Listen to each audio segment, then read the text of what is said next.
যদি আমরা পৃথিবী পৃষ্ঠ থেকে খুঁড়তে খুঁড়তে পৃথিবীর অভ্যন্তরের দিকে যেতে থাকি, তখন এই যে অভিকর্ষীয় যে ত্বরণ, তার মানের কিরূপ পরিবর্তন হবে। এর পূর্বে ভিডিওতে আমরা লক্ষ্য করেছিলাম যে পৃথিবী পৃষ্ঠ থেকে আমরা যত বাইরের দিকে যেতেছিলাম তত তার অভিকর্ষীয় ত্বরণের মানটা কম ছিল। এক্ষেত্রে কি হবে, এক্ষেত্রে মনে করো তুমি এই যে পৃষ্ঠ আছে এইখান থেকে তুমি ভিতরের দিকে যাচ্ছ, তখন তোমার যে অভিকর্ষীয় ত্বরণের মান সেটা কিরূপ হবে। তো সেই বিষয়ে আলোচনা করার পূর্বে আমরা আরেকটু অন্য একটা জিনিস জেনে নিই। মনে করো তুমি এখানে আছো, তোমার ভর এম এবং পৃথিবীর এই যে কেন্দ্র তার ভর ক্যাপিটাল আমরা লিখেছি, এবং এই পৃথিবীর কেন্দ্র থেকে তোমার কেন্দ্রের যে দূরত্ব সেটা আমরা আর ধরছি। কেন স্যার এইরকম কেন? কারণ মহাকর্ষীয় বল একটা কেন্দ্রীয় বল হচ্ছে। কেন্দ্রীয় বল কেমন কাজ করে? তাহলে এই সেন্টার থেকে এই সেন্টার পর্যন্ত মহাকর্ষীয় বলটা কাজ করে, সেন্টার টু সেন্টার। ওই জন্য পৃথিবীর কেন্দ্র থেকে তোমার কেন্দ্রের মধ্যে যে দূরত্বটা সেইটা আমাদেরকে নিতে হবে। বোঝা গেছে? তো এখন প্রশ্ন হচ্ছে যে যদি এদের মধ্যে আকর্ষণ বলের মান এফ হয়ে থাকে, তাহলে আমরা মহাকর্ষের সূত্র অনুযায়ী জানি যে এফ সমান জি, পৃথিবীর ভর, তোমার ভর আর তোমাদের দূরত্বের বর্গের ব্যস্তানুপাতিক। এই সম্পর্ক আমরা জানি। এখন আমি যেটা আজকে আলোচনা করছি সেটা হচ্ছে যে তুমি এইখান থেকে ধীরে ধীরে ধীরে পৃথিবীর অভ্যন্তরের দিকে যেতে থাকছো। এক সময় এমন তো আসবে তুমি মনে করো পৃথিবীর কেন্দ্রে পৌঁছে গেলে, তার মানে হচ্ছে যে তোমার আর পৃথিবীর মধ্যে কোনো দূরত্ব থাকলো না, মানে আর জিরো। তাহলে আর যদি জিরো হয়ে যায় এই টার্মটা পুরো, তাহলে তুমি কিভাবে এটা নির্ণয় করবে তোমার আর পৃথিবীর মধ্যে আকর্ষণ বল? সেই সব নিয়ে ডিটেলসে আজকে আলোচনা করব। তো এই সব জিনিস জানার জন্য তোমাদেরকে জানতে হবে নিউটনীয় সেল মডেল। হ্যাঁ, আজকে আমরা এই বিষয়ে আলোচনা করব যে পৃথিবী যদি আমরা অভ্যন্তরে যেতে থাকি তখন তার অভিকর্ষীয় ত্বরণের যে মান তার পরিবর্তন কিরূপ হবে। হ্যাঁ, তোমাদেরকে সকলকে আরেকবার স্বাগত। আমার নাম হচ্ছে মহাবীর মাঝি, আর আজকে আমাদের যে আলোচ্য বিষয় সেটা হচ্ছে যে আমরা পৃথিবীর ভিতরে যাব এবং লক্ষ্য করব যে অভিকর্ষীয় যে ত্বরণের মানটা তার পরিবর্তন কিরূপ হচ্ছে, কমছে না বাড়ছে না কি হচ্ছে। তো তার আগে আমি তোমাদের বলতে চাই যে এর পূর্বে আমি দুটি ভিডিও আপলোড করেছি এই মহাকর্ষীয় চ্যাপ্টার নিয়ে। তাহলে তোমরা প্রথমে সেগুলো দেখে নাও, তারপর এটা বুঝো। ফার্স্ট ভিডিওটা মাস্ট দেখা উচিত তোমাদের, তাহলে বুঝতে পারবে আজকের ক্লাস। চলো তাহলে আমরা শুরু করি। তো ব্যাপারটা হচ্ছে যে তুমি এইখানে আছো, তোমার ভর আমি কি ধরলাম, স্মল এম। তুমি এইখান থেকে পৃথিবীর কেন্দ্রে যদি আমি যাই, পৃথিবীর ভরটা আমরা ক্যাপিটাল এম ধরি এবং দূরত্বটা আর হলো। তারপর এই যে এফ সমান তাহলে কি হই, G M M by R square. এইটা হই পৃথিবীর কেন্দ্র থেকে তোমার মধ্যে আকর্ষণ বলের মান। বোঝা গেছে? এখন এই আকর্ষণ বলের দরুন একটা ত্বরণের সৃষ্টি হবে, যার ভ্যালু হয় কি, ত্বরণ সমান আমরা জি এটা সমান কি হয়, এই বল বাই তোমার ভর। তাহলে এই বলের মানটা এখানে আমরা লিখি এফ, এই এফ এর মানটা G M M by R square. বোঝা গেছে? By M. তাহলে এম ক্যান্সেল আউট হয়ে যাবে এবং ফাইনালি আমরা জি এর একটা যে ভ্যালু পাবো সেটা পেয়ে যাব G M by R square. লক্ষ্য করো, বোঝা গেছে? এখন যে আজকের আলোচনার বিষয়টা হচ্ছে সেটা হচ্ছে যে আমরা এখানে পৌঁছে গেছি। আমি একটু কালি চেঞ্জ করে নিই। আমরা এই পৃথিবীর পৃষ্ঠ থেকে মনে করো এই দূরত্বে পৌঁছে গেছি, এইখানে এই গভীরতায়। বোঝা গেছে? তো এখন প্রশ্ন হচ্ছে যে স্যার আমি এই গভীরতায় যাওয়ার পরও আমাকে কি পৃথিবীর যে ভর এম, এই এম দ্বারাই আমাকে আকর্ষণ করছে? তুমি এইখানে পৌঁছে গেছো, তো তোমাকে কি পৃথিবীর যে পুরো ভর সেটাই দিয়েই তোমাকে আকর্ষণ করছে? উত্তর হচ্ছে না। এটা কিভাবে কাজ করে কি না এইসব যদি আমরা ডিটেলসে বলতে চাই তাহলে আমাদের কি জানতে হবে নিউটনীয় সেল মডেল। তো সেই নিয়ে আমরা একটু আলোচনা যাই, যদিও আমাদের অত সহজে জিনিসটা বোঝা মুশকিল, কারণ এটা 12-এর একটা টপিকস হচ্ছে স্থির তড়িতের যে গাউসের উপপাদ্য, সেইখানে আমরা এর প্রমাণ পাবো। এখন আমরা মোটামুটি একটা ভাবে বুঝে নিই। তো দেখো, তুমি এইখান থেকে এইখানে চলে এসেছো, এইচ গভীরতায়। বোঝা গেছে? এখন যদি এইটা নিয়ে আমরা একটা বৃত্ত কল্পনা করি, সরি, এইখানে একটা যদি আমরা বৃত্ত কল্পনা করি এই হিসাবে,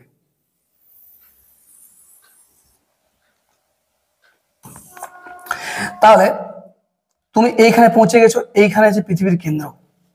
তো তোমাকে শুধুমাত্র এইখানের যে বল, এইখানের যে স্পিয়ারটা আছে, সলিড স্পিয়ার, শুধুমাত্র এই বল দ্বারাই তোমাকে আকর্ষণ করবে।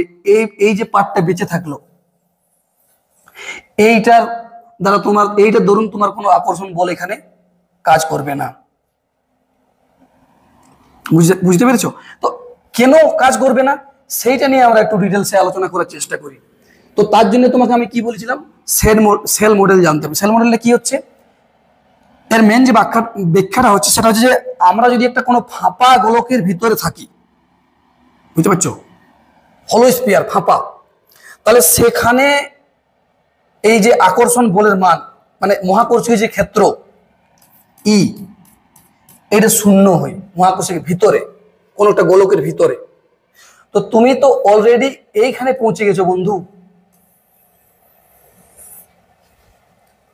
তার মানে তুমি এখন কোথায় আছো, তুমি এই সলিড স্পিয়ারটার ভিতরে আছো, কিন্তু এই যে আমি হলো স্পিয়ার বললাম, এইটা এই হলো স্পিয়ারের মধ্যে আছো।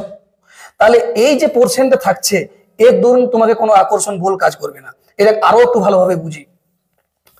মনে করো তুমি এইখানে পৌঁছে গেছো, আচ্ছা মনে করো তুমি এইখানে আছো, তাহলে তোমাকে এই দিকের বল দ্বারা আকর্ষণ করছে, এই দিকের বল দ্বারা আকর্ষণ করছে, এই দিকের বল দ্বারা আকর্ষণ করছে, এবং এই দিকের বল দ্বারা, এই যে এখানে যে ভরগুলো আছে, এখানে যদি আমরা ডিএম ধরি, স্মল এম, স্মল মাস ডিএম, এখানে যদি আমরা ডিএম ধরি, তাহলে তোমার এখানে নেট ফোর্স যে বল আছে সেটা শূন্য হচ্ছে। আচ্ছা, তুমি এখন চলে এসেছো এই অবস্থায়। ভালোভাবে বুঝো, এইটা হয়তো যখন তোমরা, আমি ডেরিভেশন তো করাচ্ছি, আগে এইটা বুঝে নাও। তাহলে এইখান পর্যন্ত যখন তুমি এসেছো, তোমাকে আমি কি বললাম, এই যে পার্টটা দ্বারা আকর্ষণ বল শূন্য হচ্ছে। কেন হচ্ছে সেইটা বুঝো। তোমাকে এইদিকেও আকর্ষণ করছে, এদিকেও আকর্ষণ করছে, এদিকেও আকর্ষণ করছে, এবং কিছু মাস এইখানেও আছে, এরাও আকর্ষণ করছে। তার জন্য নেট ফোর্স শূন্য হবে। এখন তোমরা বলবে স্যার এইখানে তো বেশি ভর আছে, তাহলে আকর্ষণ বলটা এদিকে বেশি হওয়ার কথা। কেমন কেমন বুঝো? তাহলে এইখানে তো বেশি ভর আছে অবশ্যই, তাহলে বেশি আকর্ষণ করার কথা। কিন্তু আপনি বলছেন যে এইখানেও শূন্য হবে, এই হলো স্পিয়ারের ভিতরে কোনো আকর্ষণ বল কাজ করবে না। তো এইখানে যদিও বেশি বল আছে, তাহলে কি হবে, কিন্তু এর দূরত্ব তো বেশি আছে। এই যে আমি বললাম এখনই, যদি এর ফিল্ড বার করি তাহলে কি, G M by R square, শুধুমাত্র ভরটার উপরে নির্ভর করছে কি, এর ব্যাসার্ধও তো বেশি আছে এখানে। আলটিমেট সেই ব্যাপারটা ওই নেট যে আকর্ষণ বল, এটা শূন্য গিয়েই দাঁড়াবে ওখানে। তাহলে কোন একটা হলো স্পিয়ার ভিতরে, মানে কোনো ফাঁপা গোলকের ভিতরে তোমার যে গ্রেভিটেশনাল পুল সেটা শূন্য। বুঝা গেছে? এইটাই থাকবে তোমার গাউসের উপর। দেখুন, যদি কোনো ফাঁপা গোলকের ভিতরে চার্জ বা আদান কত, শূন্য। গোলকের ভিতরে এইটাই গাউসের উপপাদ্য, ক্লাস 12-এ স্থির তড়িৎ। বুঝতে পেরেছো? এখন প্রশ্ন হচ্ছে যে আমি কোথায় পৌঁছে গেছি, আমি পৌঁছে গেছি এরকম একটা বৃত্তের এইরকম জায়গায়। এখন তুমি বলো যে মনে করো এইটা যদি আমরা এখানে নিয়ে আসি, এই ছোট গোলকটা, সরি, তুমি এইখানে আছো, এই ছোট গোলকটার সেন্টার হচ্ছে এইটা, আর বড় গোলকটার সেন্টার এইখানে। এখন তুমি বলো যে যে যে গ্রেভিটেশনাল পুল, ত্বরণ, সেটা কোনখানে বেশি হবে, এইখানে বেশি হবে না এইখানে বেশি হবে? স্বাভাবিকভাবে এইখানে বেশি হবে। এটাই তো সত্য। প্লিজ বুঝে যাও, একদম নর্মাল কনসেপচুয়াল দিয়ে বুঝো। তাহলে এইখানেই গ্রেভিটেশনাল পুল বেশি হবে। এখানে তো চাঁদে অভিকর্ষীয় ত্বরণের মানটা কম। এইখানে তোমার মানছি দূরত্বটা তোমার ওইখান থেকে এই দূরত্ব থেকে কম, কিন্তু চাঁদের ক্ষেত্রে কি হয়, চাঁদের ভরটা তার আয়তনের উপর নির্ভর করে। আর এইখানে তোমার আকর্ষণ বলের মানটা আর স্কোয়ারের যদি রেঞ্জে বাড়তে থাকে আকর্ষণ বলের মানটা, তাহলে এর ভর তো এর আয়তনের উপর নির্ভর করে, আর আয়তন আর কিউবের রেঞ্জে কমে। বুঝতে পারছো? তো আলটিমেট তাহলে কি হচ্ছে যে তুমি যদি এরকম একটা ভিতরে চলে যাও, তখন তোমার আকর্ষণ বল, এই যে গ্রেভিটেশনাল পুল বা অভিকর্ষীয় ত্বরণ যেটা আমি বলছি, সেটা কমতে কমতে যাবে। এবং তুমি আরো এরকম চলে এলে, আরো এরকম চলে আসছো, আর এরকম চলে আসছে, এবং যদি আমরা একদম সেন্টারে চলে যাই, তখন আমাদের এই যে অভিকর্ষীয় ত্বরণের এই মানটা সেটা শূন্য হতে থাকবে। মানে এই যে এরকম ভাবে কমতে কমতে কমতে কমতে যাচ্ছে এবং এক সময় শূন্য হচ্ছে। বলো ফিল এসেছে কিনা? তারপর আমরা ডেরিভেশনে যাব। বুঝতে পেরেছো? তো চলো এইটাকে আমরা একটু সুন্দরভাবে ডেরিভেশনে সাজাই। যে তাহলে আচ্ছা দেখো, এইটা পৃথিবীর কেন্দ্র ধরছি আমি, এর ক্যাপিটাল এম। তুমি এইখানে আছো, তোমার তোমার ওজন হচ্ছে, তোমার হচ্ছে স্মল এম। বোঝা গেছে? এখন তোমাদের মধ্যে দূরত্বটা যদি আমি আর ধরি, তাহলে আমি নিউটনের প্রথম গতিসূত্র অনুসারে আমি এইটা বলেছিলাম প্রথমে, এফ সমান G M M by R square. বোঝা গেছে? এখন এই ফোর্সটার ধরুন একটা আমি গ্রেভিটেশনাল যে অভিকর্ষীয় যে ত্বরণ আমরা পেলাম, তার মান আমাদের কতবার হয়ে গেছে? জি সমান G M by R square. বোঝা গেছে? এইটা হয়েছে তোমার পৃথিবীর পৃষ্ঠের ক্ষেত্রে। বুঝেছো? এই জন্য বলেছিলাম যে পুরো ভিডিওটা দেখে আসো, তারপরে এগুলো দেখবে, না এটা মাথার উপর দিয়ে চলে যাবে। আচ্ছা, তারপর তুমি কি করেছো? তুমি একটু ভিতরে চলে এসেছো এইখানে। তাহলে এইখানে যদি আমরা একটু এরকম মতো সার্কেল ভাবি,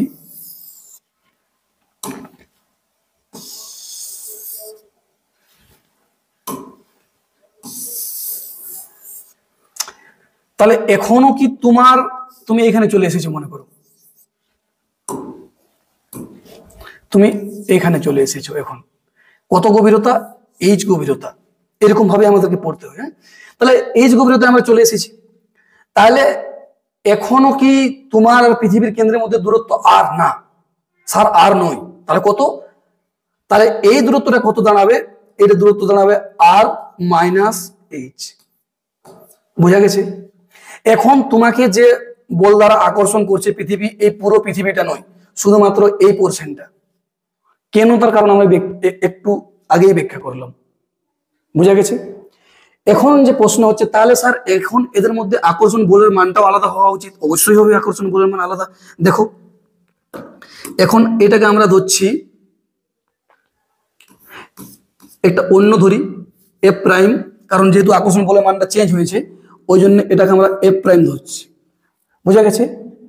এবং জি তো কনস্ট্যান্ট আছে, তোমার ভরও ওই আছে, কিন্তু পৃথিবী তোমাকে যে বল দ্বারা আকর্ষণ করছে তার মান পরিবর্তন হয়ে গেছে। বারবার এই জিনিসটা লক্ষ্য করো যে এখন তোমাকে আর পৃথিবীর এই পুরো অংশ ধরে তোমাকে টানে না, তোমাকে শুধুমাত্র এই যে রিমেনিং পার্টটা আমি বললাম, এই যে ছোট স্পেয়ারটা আছে, সেই পার্ট, সেই শুধু অংশের মাত্র তোমাকে টানছে।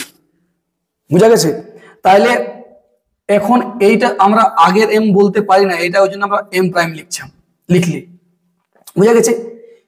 তারপর স্যার দূরত্ব কত? এই গভীরতা আসার পর তখন তাদের দুজনের মধ্যে দূরত্ব যেটা হয়েছে তখন আর আর নয়, তাহলে কত? আর মাইনাস এইচ। বুঝা গেছে? বলো বলো বলো। এখন এই যে নতুন আকর্ষণ বল হচ্ছে তোমার, তার যে ধরুন একটা ত্বরণের সৃষ্টি হবে, অন্য ত্বরণ, অবশ্যই এইটা হবে না অভিকর্ষীয় ত্বরণের মানটা। তাহলে সেটাও আমরা লিখি একটু অন্যভাবে, যে জি প্রাইম সমান, তাহলে ত্বরণ সমান কি হয়? এফ সমান, এইটা এম এ আমরা করি, হলো। তাহলে এ সমান এফ বাই এম। তাহলে বলটা তো আমরা পেয়েছি এইটা, তারপরে তোমার ভর, হলো। তাহলে দেখো, তাহলে বল এই তো এইটা জি আর মাইনাস এইচ, এটা হলো বাই তোমার ভর এম। এ এম ক্যান্সেল আউট হয়ে যাবে।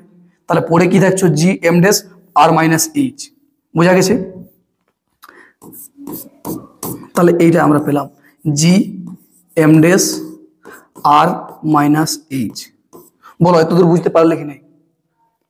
বোঝা গেছে? এখন দেখো আমাদের টার্গেটটা কি, আমাদের টার্গেট এমন কিছু আমরা বার করব যে এই যে এইচ এর সাথে জি এর কিছু একটা সম্পর্ক পাবো। টার্গেট এইটা যে আমরা গভীরতায় যাচ্ছি, তাহলে অভিকর্ষ ত্বরণের মান কি রূপ পরিবর্তন হয়েছে, তাহলে আমাদের আলটিমেট যে ফাইনাল যে আমরা রেজাল্ট বের করব, তাহলে সেইখানে এইরকম কিছু একটা আমরা সম্পর্ক নির্ণয় করব। এই লক্ষ্য নিয়ে আমরা এই ডেরিভেশনটা আগে দিকে বাড়াচ্ছি, যে আমরা গভীরতায় যাব এবং আমার ত্বরণের যে কি পরিবর্তন হবে সেই লক্ষ্য নিয়ে আমরা চলছি। তাহলে দেখো আমরা এতদূর পৌঁছে গেছি। এখন আমাদের, আচ্ছা সরি, এটা এফ প্রাইম হবে না, এটা জি প্রাইম হবে, আমি ভুল লিখেছিলাম। হলো, তাহলে এখন আমাদেরকে লক্ষ্য করতে হবে যে এই যে জি, নতুন জি, এই পুরনো জি আর এই জি এর মধ্যে যদি আমরা দেখি, তাহলে কম্পেয়ার করি, তাহলে কি রেজাল্ট পাবো। সেই জন্য আমাদেরকে নতুন জি আর পুরনো জি এর অনুপাত নির্ণয় করতে হবে, বুঝেছো? কিন্তু সমস্যা আছে স্যার একটা জায়গায়, এইখানে যদি আমরা লক্ষ্য করি, তাহলে এইখানে তুমি দেখো এম আর এম এক নয়। বুঝতে পারছো কি নেই বলো? কি বললাম? এই যে এম আর এম এই দুটা আলাদা আছে, কারণ প্রথম ক্ষেত্রে তোমাকে পুরো পৃথিবীর যে বল সেই দ্বারা টানছিল, এখন তোমাকে এই যে পোর্শনটা আছে সেই বল দ্বারা শুধুমাত্র টানছে। বুঝতে পেরেছো? তাহলে স্যার এটার কোনো সমাধান? অবশ্যই সমাধান আছে।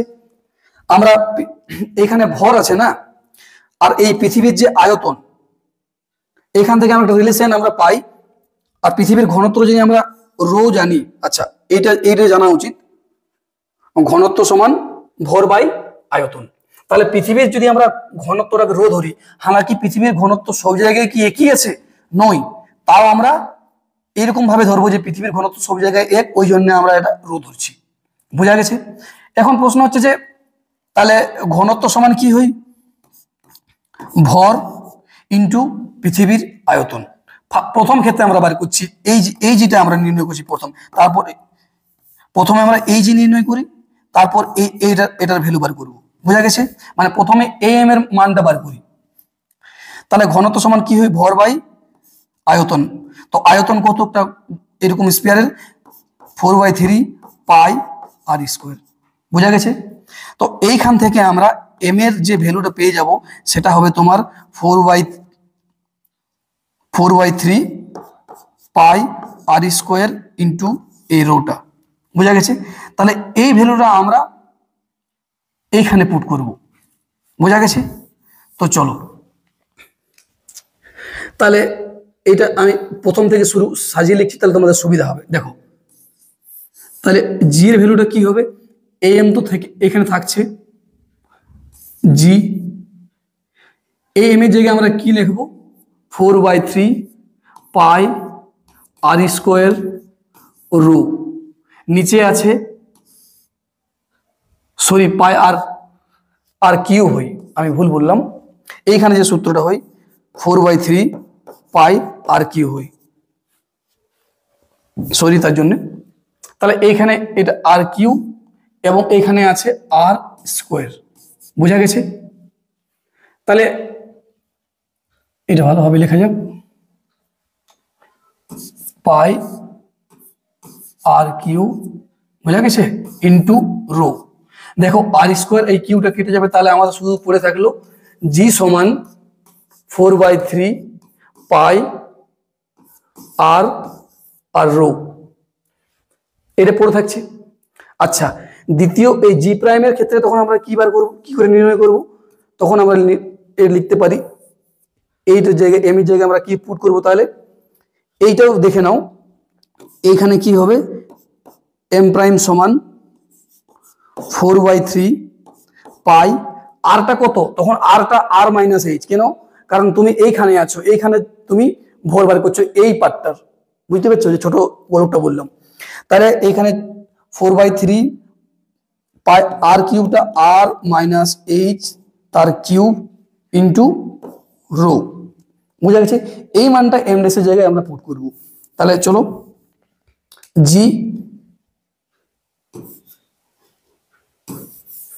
জি প্রাইম সমান G 4/3 pi R minus H তার cube into rho by by এদের দূরত্বটা মানে আর মাইনাস এইচ তার স্কোয়ার, আর মাইনাস এইচ তার স্কোয়ার। আচ্ছা, এইটা এটা ক্যান্সেল আউট হয়ে যাবে, তাহলে শেষে কি পড়ে থাকবে এখানে জি প্রাইম সমান G 4/3 pi R minus H into rho. বলো বলো বুঝতে পারছো কি নাই?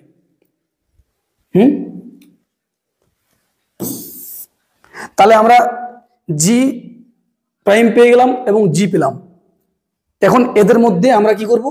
অনুপাত নির্ণয় করব। দেখো, তাহলে আমরা জি পেলাম আর জি প্রাইম পেলাম, তোমরা লিখে নিও, সাথে সাথে নোটস বানাতে থাকো।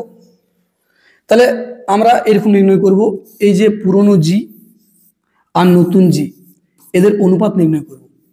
তাহলে সেটা কেমন হবে দেখো, পুরনো জি সমান আমরা পেয়েছিলাম জি 4/3 pi R minus H into rho. বোঝা গেছে? জি সমান পেয়েছিলাম জি 4/3 পাই আর ইন্টু রো। বোঝা গেছে? দেখো এখানে তোমরা লক্ষ্য করো, এটা ক্যান্সেল আউট অবশ্যই হবে, রো রো চলে গেল। তাহলে শেষে কি পড়ে থাকলো? G prime by G is equals to R minus H by R, এটা পড়ে থাকলো। আমাদের উদ্দেশ্য কি, আমাদের লক্ষ্য কি নিয়ে চলেছিলাম? আমরা এমন একটা সম্পর্ক বার করবো বলেছিলাম যে এই যে জি প্রাইমের সাথে আমরা এই যে একটা সম্পর্ক বার করব। এটা বলেছিলাম যে আমরা গভীরতায় আসছি, তখন আমরা যত গভীরতায় আসছি তার সঙ্গে যে অভিগোচরণের যে পরিবর্তন, সেই সম্পর্ক আলটিমেট শেষে আমরা ওইটা নির্ণয় করব। বুঝতে পেরেছো? তো দেখো, এটা যদি আমরা এই মতো ভাবে করতে পারি যে জি প্রাইম বাই জি, এটা যদি দিয়ে ডিভাইড করি তাহলে এখানে 1 থাকছে, মাইনাস এখানে এইচ বাই আর পড়ে থাকলো। বোঝা গেছে? এখন প্রশ্ন হচ্ছে যে এটা যদি আমরা একটু, যেহেতু আমরা জি প্রাইম বার করছি, তাহলে কি হবে? জি প্রাইম সমান এটা দিয়ে যদি আমরা ইন্টু করি তাহলে জি 1 মাইনাস এইচ বাই আর, এটা পেয়ে যাব। হলো? তারপর আমরা নির্ণয় করব এটা যে এই নতুন জির সাথে পুরনো জির সম্পর্ক, নতুন জি মাইনাস জি প্রাইম যদি আমরা এর মতো করি, তখন আমরা দেখো এটা পেয়ে যাব। এটা যদি আমরা ইন্টু করতে পারি তাহলে তখন সেটা এই মতো হয়। যদি আমরা ইন্টু করে নিই একবার, তাহলে G minus H by R into G, এটা হতে পারে। তখন আমাদের সম্পর্কটা কেমন হবে? যে H by R into G. দেখো আলটিমেট এই সম্পর্কটা আমরা পাবো। বুঝা গেছে? তো এখানে লক্ষ্য করো, আরটা হচ্ছে পৃথিবীর ব্যাসার্ধ আর জিটা একটা কনস্ট্যান্ট, পৃথিবীর পৃষ্ঠে হয়তো 9.8 হয়। তাহলে দেখো এই জি এর সঙ্গে এই যে সম্পর্ক আমরা পেলাম সেটা সমানুপাতিক পেয়েছি, মানে জি ভেরিজিয়াস এইচ, মানে তুমি যত গভীরতায় আসবে তত অভিকর্ষত্বরণের মানটা কমতে কমতে যাবে এবং কেন্দ্রে গিয়ে শূন্য হবে। এটা তো আমি ম্যাথামেটিক্যালি তোমাদেরকে দেখানোর চেষ্টা করলাম। এর পূর্বে আমি কি বলেছিলাম যে তুমি এটা থিওরি দিয়েও তুমি বুঝতে পারো। কেমন ভাবে বললাম? যে এইখানে যখন পৌঁছাচ্ছ তখন তোমাকে শুধুমাত্র এই অংশটা দ্বারা আকর্ষণ করছে, বাকি অংশ দ্বারা করছে না। এই মতো মতো করে যদি তুমি এখানে পৌঁছে যাচ্ছ তখন তোমাকে আর আকর্ষণ করার মতো কেউ নেই, শুধুমাত্র এইখানে তুমি পৌঁছে গেছো, মানে তোমার আর এই যে স্পিয়ারটা নেই। তাহলে ওই তুমি কোনো হলো স্পিয়ারে যখন কেন্দ্রে একদম পৌঁছে যাবে তখন তোমার, সরি হলো স্পিয়ারের ভিতরে গেলে তো শূন্য হয়েই, কিন্তু তুমি পৃথিবী যখন কেন্দ্রে এখানে চলে যাচ্ছ তখন তোমার আর আকর্ষণ করার কোনো নেই এখানে তোমার, তাহলে জি এর ভ্যালু এই জায়গাটায় শূন্য হবে। বুঝা গেছে? তাহলে আমরা দুটো জিনিস জানলাম। এইখানে আমরা পেয়েছিলাম 9.8, পৃথিবীর পৃষ্ঠে, পৃথিবী থেকে উপরে যখন যেতেছিলাম তখন তার ভ্যালুটা বাড়ছিল আর স্কোয়ারের ফরম্যাটে, বুঝেছ? যখন ভিতর দিকে আমরা পৃথিবীর অভ্যন্তরের দিকে যাচ্ছি তখন আবার অভিকর্ষ ত্বরণের মানটা কমতে কমতে কমতে কমতে কমতে কমতে যাচ্ছে, বুঝা গেছে? তাহলে সর্বোচ্চ হয় পৃথিবীর পৃষ্ঠে, যত উপর দিকে উপর দিকে যত যাচ্ছে তত কমতে কমতে যাচ্ছে, নিচের দিকে যত যাচ্ছে তত আবার কমতে কমতে যাচ্ছে। তাহলে সর্বোচ্চ এইখানে, বাকি দুই জায়গায় কমতে কমতে যাচ্ছে, বোঝা গেছে? এটা ছিল একটা আলোচনার বিষয়। এরপর আরেকটা যেটা আছে, তাহলে আমরা দুটো জিনিস কি বললাম, আমরা পৃথিবী থেকে যখন বাইরে পৃথিবী পৃষ্ঠ থেকে যখন বাইরে যাচ্ছিলাম তখন তার অভিকর্ষ ত্বরণের মান কি হচ্ছিল, এটা আমরা পূর্বের ভিডিওতে লক্ষ্য করেছি। আজকে আমরা লক্ষ্য করলাম যে পৃথিবীর অভ্যন্তরে যখন যাচ্ছে তখন তার অভিকর্ষ ত্বরণের মানটা কিরূপ হচ্ছিল। তাছাড়া আরেক ধরনের যে প্রবলেমটা আছে, যে পৃথিবীর আকৃতির উপর, শেপ সাইজের উপরও এই অভিকর্ষ ত্বরণের মানটা ভেরি করে, বোঝা গেছে? তাহলে সেটা কিরূপ হয় স্যার? তাহলে সেটা হচ্ছে, মনে করো এটা পৃথিবী, আচ্ছা পৃথিবী কি গোল? না, পৃথিবী স্যার গোল নাই। সেই আমরা ছোট ক্লাসে পড়েছিলাম না যে পৃথিবী গোল নয়, তার উত্তর এবং দক্ষিণ মেরুটা হালকা একটু চাপা, হ্যাঁ, সেই কমলা লেবুর মতো, ওইসব গল্প। তাহলে ব্যাপারটা হচ্ছে যে পৃথিবীর আকৃতিটা একজাক্ট এই মতো গোল নয়, বুঝেছো? তাহলে কেমন স্যার? একটু হালকা উত্তর এবং দক্ষিণ মেরু এই মতো। মানে তার মানে হচ্ছে এইটা, এই যে আছে, এই যে ব্যাসার্ধটা, এটা এর থেকে বেশি, বুঝেছো? এটা যদি আমরা ক্যাপিটাল আর লিখি, এটা আর লিখি, তাহলে অবশ্যই এটা থেকে এটা বেশি, বুঝা গেছে? আর আমরা আরেকটা জিনিস জানি যে এই কেন্দ্র থেকে যত আমরা দূরের দিকে যাব এই মতো ভাবে, তখন তার অভিকর্ষ ত্বরণের মানটা এইদিকে পৃথিবী পৃষ্ঠের দিকে যত যাবো তত বাড়তে থাকছে, হ্যাঁ? তাহলে অভিকর্ষ ত্বরণের মান এইখানে কম, তার চাইতে এই জায়গাতে বেশি, বোঝা গেছে? এটা ছোটখাটো একটা জিনিস ছিল। এটা থিওরিটিক্যালি অবশ্যই সত্য, কিন্তু প্র্যাকটিক্যালি কতখানি সত্য সেটা তার জন্য অন্য কিছু আমাদেরকে জানতে হবে। তো আজকের ক্লাসটা এই দুটো বিষয়ের উপরেই ছিল, যে অভিকর্ষ ত্বরণের মানটা আমরা পৃথিবীর অভ্যন্তরে যখন ঘুরতে ঘুরতে এসেছি তখন কিছু তোমরা নিউটনীয় সেল মডেলও জানলে। যদিও নিউটনীয় সেল মডেল এখন প্রমাণ করা সম্ভব নয়, কারণ সেটা গাউসের উপর আমাদেরকে জানতে হবে। আমি মোটামুটি একটা বোঝানোর চেষ্টা করলাম যে আমরা যদি কোনো ফাঁপা গোলকের ভিতরে থাকি তখন এই যে মহাকর্ষীয় ক্ষেত্র সেটা শূন্য হয়। মানে যদি মনে করো তুমি ফুটবলের কোনো একটা ভিতরে একটা অংশে আছো, সেখানে তোমার যে গ্র্যাভিটেশনাল পুল সেটা শূন্য হয়। ওই জন্য তুমি যে যত ভিতরে যাবে সেই অংশের বল দ্বারাই তোমাকে আকৃষ্ট করবে পৃথিবী, বোঝা গেছে? হ্যাঁ, তোমার মনে করো স্যার পৃথিবীর আরো ভিতরে যাই কি আবার করব আমরা?